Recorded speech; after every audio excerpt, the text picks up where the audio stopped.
Est-ce que tu t'es déjà senti comme une note dissonante dans un monde de musique que tu trouves harmonieuse? Est-ce que tu te demandes comment tu peux sonner juste pour être vraiment toi-même?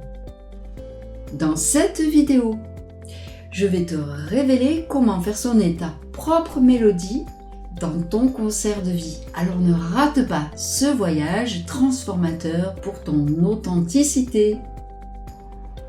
Et ce sera juste après ça.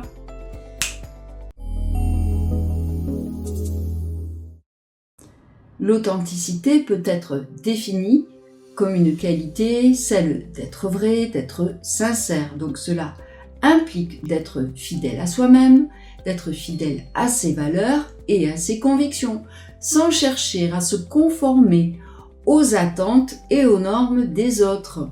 Une personne authentique agit en accord avec ses croyances, avec ses convictions, ses sentiments profonds, plutôt que de jouer un rôle et de porter un masque pour plaire aux autres. Alors si tu te demandes pourquoi l'authenticité est ainsi valorisée, c'est tout simplement parce qu'elle devient un repère de confiance.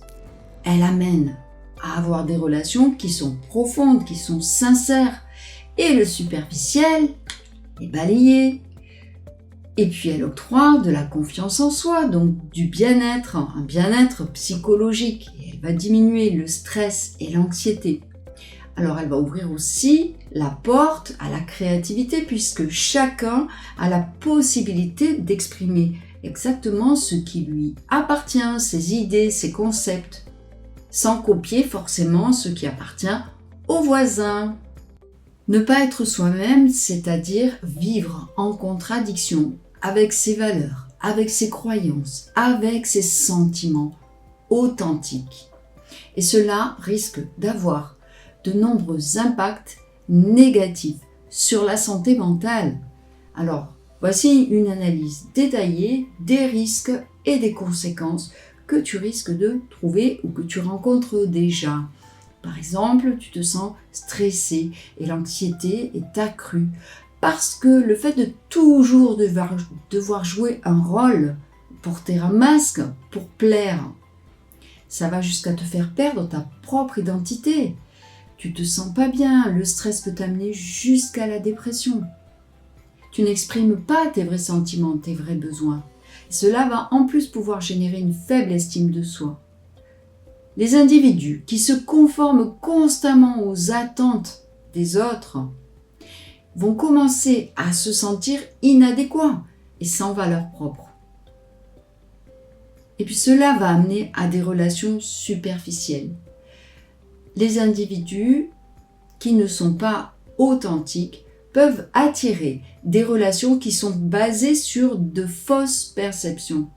Cela va empêcher la formation de liens profonds et significatifs. Il peut y avoir aussi ce sentiment de solitude, parce qu'à ne pas être soi-même, eh bien on va ressentir un sentiment d'isolement. Les personnes qui se sentent isolées peuvent se sentir, parce qu'elles ne sont pas authentiques, non appréciées pour ce qu'elles sont vraiment, et cela va augmenter ce sentiment de déconnexion sociale.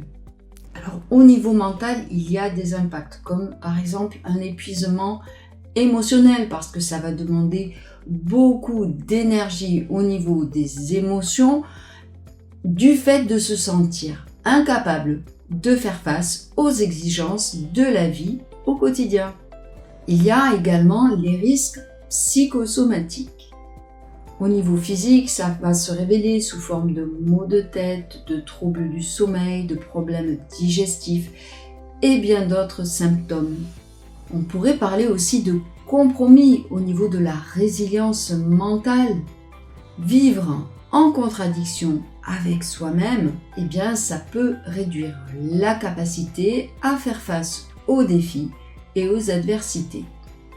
Parlons également d'auto-sabotage. Comment éviter de faire face à des bonnes opportunités de peur d'être démasqué ou de se lancer dans des comportements qui sont autodestructeur comme un moyen de faire face à son propre mal-être intérieur. Alors l'authenticité, mythe ou réalité? Tout dépend du point de vue duquel on se place. Est-ce que pour être authentique, il faut être parfait? Parce que là, on pourrait dire que c'est un mythe. Mais s'accepter tel que l'on est, là, c'est une réalité. Est-ce que tu es plus inspiré par une personne qui te semble parfaite ou une personne qui te semble authentique? Eh bien, peut-être que tu ne t'es jamais posé la question. Et c'est peut-être le moment d'y répondre. Si tu cherches à être parfait, ça veut dire que tu t'occupes du regard de l'autre. Alors, évidemment, nous avons tous, je pense, et moi également, des moments dans notre vie où on essaye d'être à la hauteur. À la hauteur de quoi ou de qui? Si c'est à la hauteur de nos capacités, parce que nous avons travaillé dessus, parce que nous sommes en challenge avec nous-mêmes, parce que nous nous faisons confiance, parce que nous testons nos limites, sans nous accabler, alors cela est totalement convenable. Là, on peut dire qu'on peut rechercher une certaine perfection par rapport à soi-même. Mais si ce qui nous préoccupe avant tout, c'est le regard de l'autre et le jugement qu'il va porter sur nous, de peur que ce jugement ne soit pas celui que l'on attend, ne soit pas favorable, alors là, c'est la perfection qui prend le devant et plus l'authenticité. Parce qu'on risque de se comporter ou de forger des pensées qui ne sont pas les nôtres et d'avoir des comportements faits pour plaire et non pour être. Je pense, comme je le disais au début, que tu préfères une personne authentique à une personne parfaite. Donc cela est valable pour chacun de nous. Les tactiques pour cultiver et projeter l'authenticité. Voilà qui peut être utile. Alors premièrement, se connaître profondément, ce que je disais juste avant. Donc ça nécessite une introspection, prendre du temps pour réfléchir à ce qui sont nos valeurs, nos besoins, nos désirs, et puis pour nous aider à comprendre au mieux ce qui est vraiment important pour nous. On peut aussi établir des limites saines, comme par exemple apprendre à dire non, avoir des limites qui sont claires. On peut aussi aller trouver du soutien, donc ce soutien, ça peut être parler à des amis, à qui l'on va faire confiance et se confier à des membres de la famille, mais on peut aussi se tourner vers des professionnels de la santé mentale. Et puis donc, ce que je disais également tout à l'heure, c'est s'accepter. Et l'acceptation de soi, c'est quelque chose sur lequel il faut travailler. Donc on va travailler sur nos qualités, sur nos défauts, nos imperfections. Et tout cela ne peut que contribuer à renforcer la confiance en soi et à être authentique. C'est important aussi d'exprimer ses véritables opinions et vraiment de laisser surgir ses véritables émotions. Pour renforcer des relations, il est primordial d'être authentique dans ce que l'on aimait, que ce soit dans une relation parent-enfant, dans une relation amicale et surtout dans une relation professionnelle également. Alors par exemple, prenons le cas d'un jeune étudiant et admettons, une maman ou un papa qui va valoriser son jeune et toujours le positiver, mais en prenant soin pour ne peut-être pas le blesser, de lui dire que tel aspect ne fonctionne pas. Et de fait, va l'empêcher d'améliorer cette partie qu'il aurait besoin de revoir plus profondément. Donc l'authenticité, c'est aussi avoir la capacité de révéler une réalité qui est la sienne, mais de s'autoriser à proposer un avis que l'on peut émettre de façon totalement diplomatique, de façon courtoise, de façon douce et avenante, mais pour rendre service à la personne et lui révéler ce qui, selon soi, peut être amélioré ou évité. Il est donc important d'apprendre, de pouvoir accepter les réactions des autres. Rester aussi authentique face aux critiques et à la nécessité d'être accepté, ça peut parfois être un défi. Et pourtant, il y a des stratégies pour maintenir son authenticité tout en gérant les critiques et en cherchant à pouvoir accepter sans douleur. Alors pour cela, il faut être au clair avec ses valeurs, prendre le temps de réfléchir sur ce qui est vraiment important pour soi. Établir par exemple une liste de valeurs fondamentales et les utiliser comme un guide dans nos démarches au quotidien, dans nos actions et dans nos décisions. Il faut rester fidèle à soi-même. Donc, qu'est-ce que l'on va faire ? Eh bien, on va rester fidèle aux croyances, aux principes, même si cela va nous mener à naviguer à contre-courant. Pratiquer l'autocompassion, c'est important. Il faut être gentil avec soi-même, reconnaître que tout le monde fait des erreurs et une fois encore, chaque erreur est une opportunité d'apprentissage. Donc c'est bien d'être bienveillant avec soi-même comme on le ferait avec notre ami, toute personne que l'on apprécie. Ensuite, on peut aussi affirmer ses réussites, avoir conscience des réussites et des points forts. Par ailleurs, l'écoute active lorsque l'on reçoit des critiques, il est utile, il est nécessaire d'écouter attentivement sans interrompre et de comprendre la perspective de l'autre, et ce avant de réagir. Rien n'empêche d'analyser les critiques, de répondre calmement « Je comprends ton point de vue. Merci pour ton feedback. Je vais y réfléchir. » Dire non, il ne faut pas se sentir obligé de plaire à tout le monde. Communiquer clairement, exprimer les besoins, les limites de manière claire et respectueuse.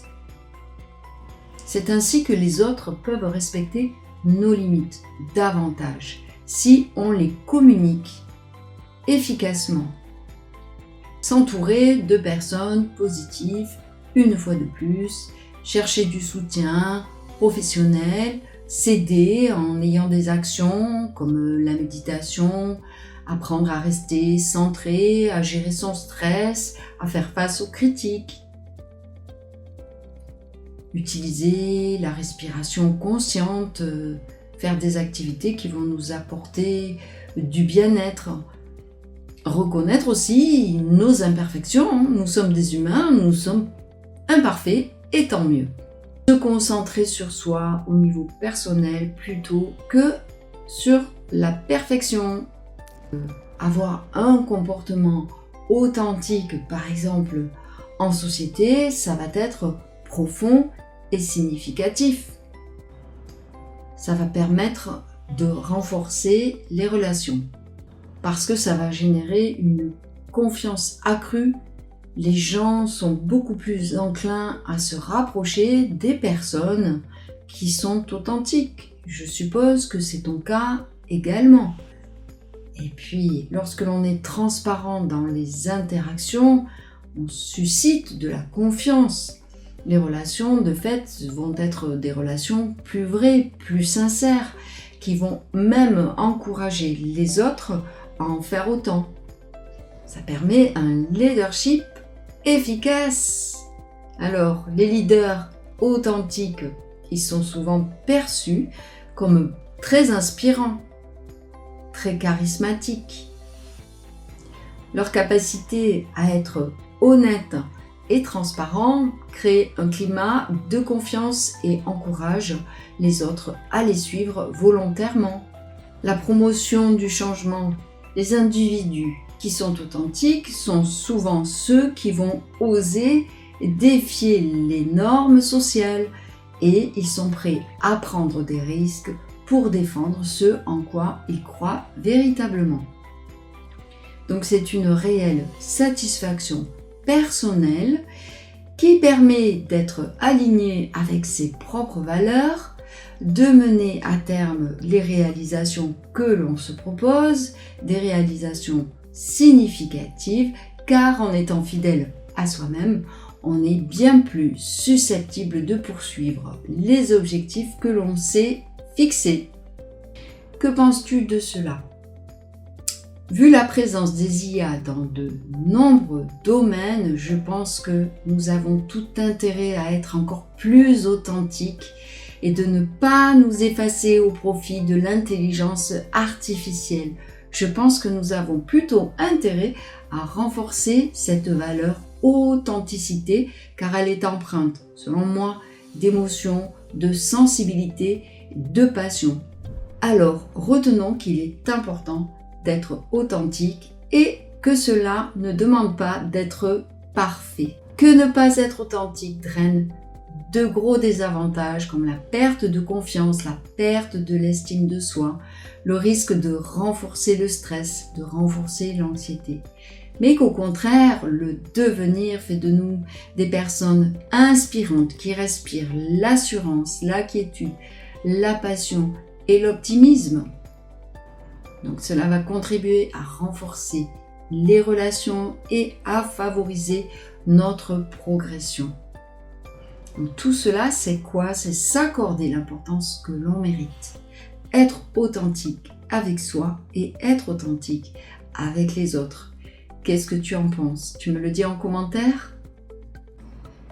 Alors dis-moi quelles sont tes expériences personnelles dans lesquelles tu as vraiment fait preuve d'authenticité dans différentes situations de ta vie.